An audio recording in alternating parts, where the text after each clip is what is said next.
whiz through, but the first key question I get asked all the time, and I have been asked today, is Pakistan safe? Now, what I've done is, rather than me tell you it's safe, because you'll think, well, you're promoting holiday Pakistan, you would say that, is I've used a combination of some videos that I found on Instagram and YouTube by foreigners who have visited Pakistan, relaying their response to this question, and also some previous customers who've been to Pakistan with me and have kindly shared a video for me to share with you to tell you about how they felt. Okay, before I do that, so what does the SEO say? So the SEO basically says,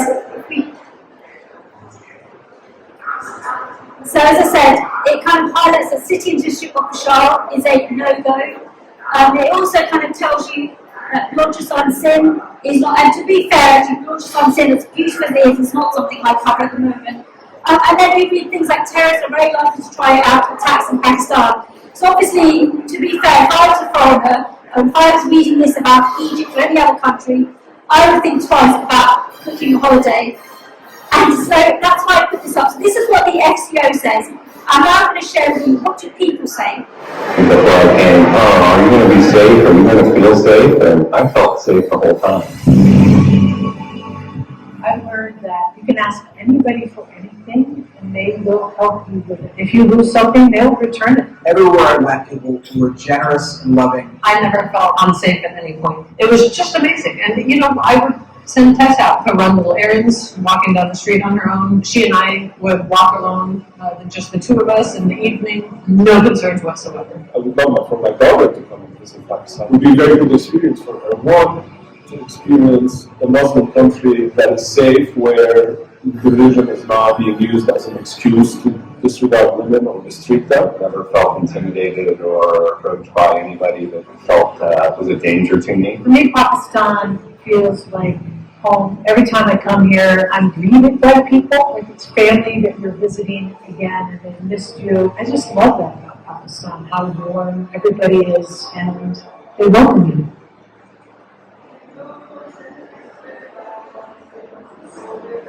With amazing scenery, a rich cultural legacy, and friendly people, visiting Pakistan is a great travel experience. But is it safe? It's fair to say Pakistan has some long-standing economic and political problems.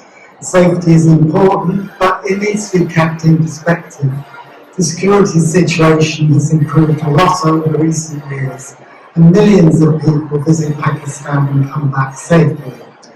Neither has there been any attack on tourists targeted in the last 10 years or so.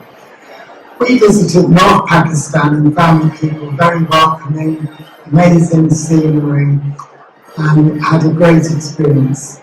We didn't feel threatened at any time. Of course, there are a few security issues you need to be aware of. In Islamabad, for example, security is tight around hotels and public buildings.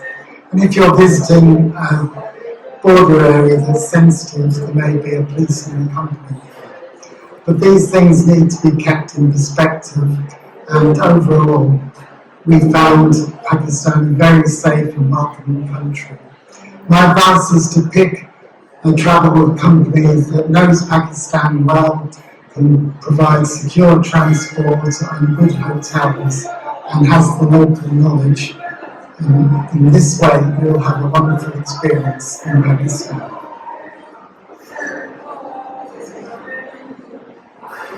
When I booked a trip to Pakistan in 2023, my friends were all concerned about my safety.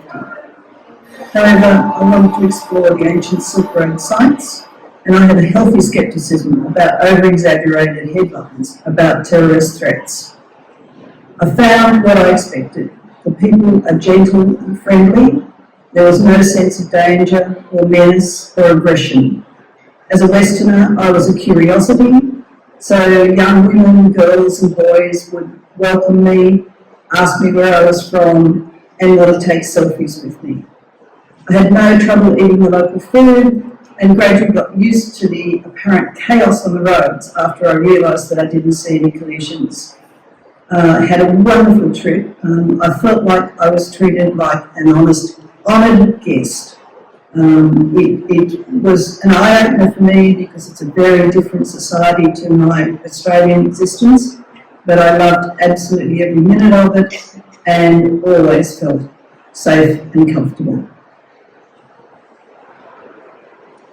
And then finally, I'll just read this out. So Paul and Tara's view of the question was kind of specifically, Peshawar, despite being the place advised against travel by the FCO, was one of our favourites because of the rich culture and warmth of the people.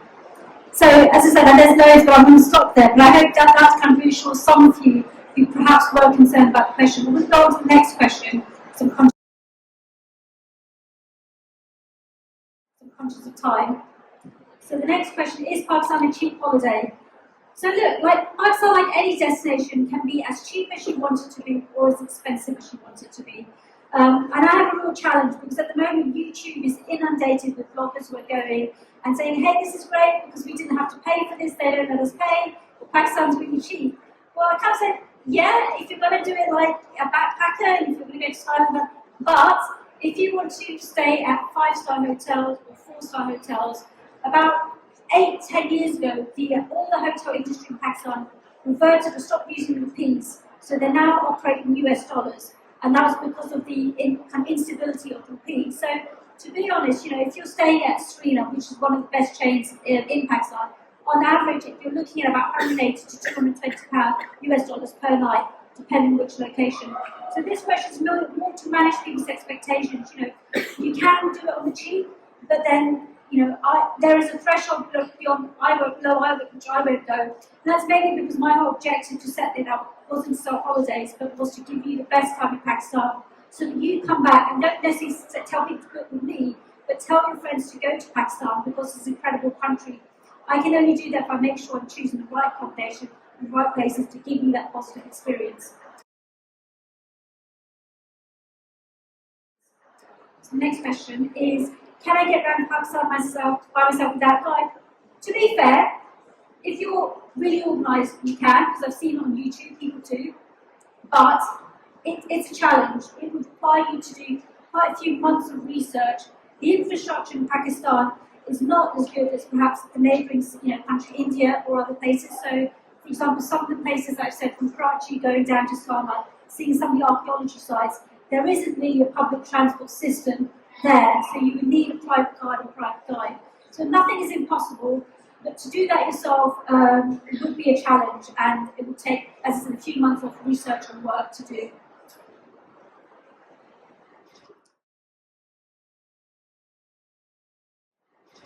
Do I have to wear a scarf? No, you don't. The only time you have to wear a scarf is when you enter mosque, as a mark of respect.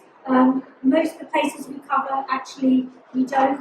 Peshawar, if you were to go, when I go to Peshawar, I wear a scarf on my head.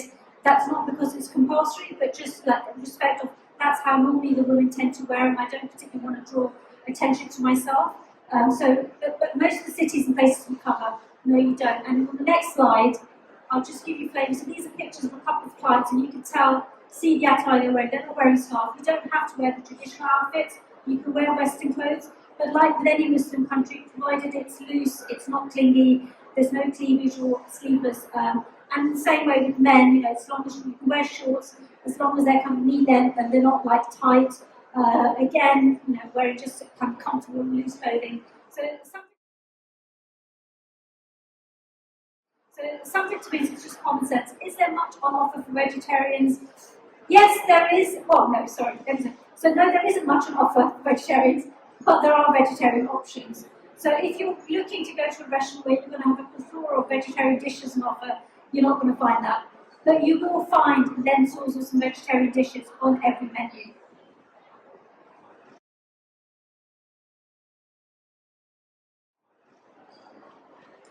When is the best time to visit? So the best time to visit really depends on the tour you want to do.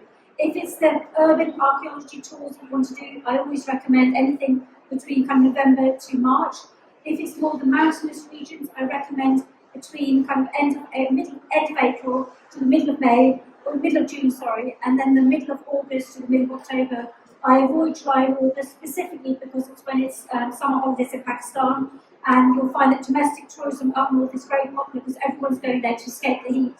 So I avoid those months mainly because you'll find you'll be stuck in congested traffic jams and it's really not pleasurable.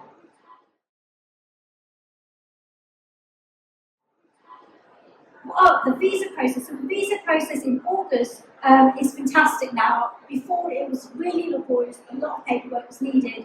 You can now apply for a visa upon arrival, and for citizens from about 150 countries, of which UK is one of them, there's no more visa fee, so you get it within 24 hours. You also don't need the letter of invitation, all the other paperwork that was needed before. So actually getting a visa for Pakistan has never been easier, and that's a real push by the government of Pakistan wanting to try and encourage tourism and to make it as easy and painless as possible. That